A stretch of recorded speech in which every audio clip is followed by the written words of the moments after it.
రాయలసీమలో ఎత్తిపోతల పథకం అన్నటువంటిది జగన్ ప్రారంభించి హడావిడి చేయాల, హంగామా చేయాల, ఆర్భాటం చేయాల, కూల్ గా చేసుకెళ్ళాడు. ఎందుకంటే పర్మిషన్ లేదు తెలుసు.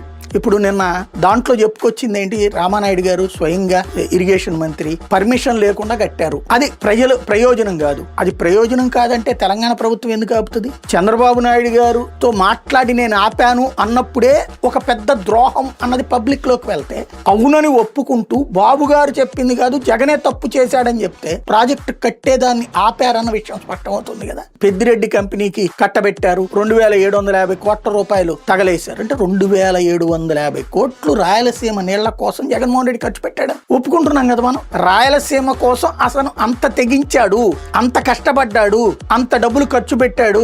బిల్లులు వస్తాయో రాదో తెలిసినా కూడా పెద్దిరెడ్డి కంపెనీ వాళ్ళు కట్టారు. ఇవన్నీ ఇప్పుడు నిరూపణ అయినట్టు, ఎవరో చెప్పక్కర్లేదు. ఇప్పుడు రామానాయుడు గారు చెప్పారు, దాన్ని బట్టినే అర్థమైపోతుంది. ఇంత చిన్న లాజిక్ ఎలా మిస్ అయ్యారు మీరు?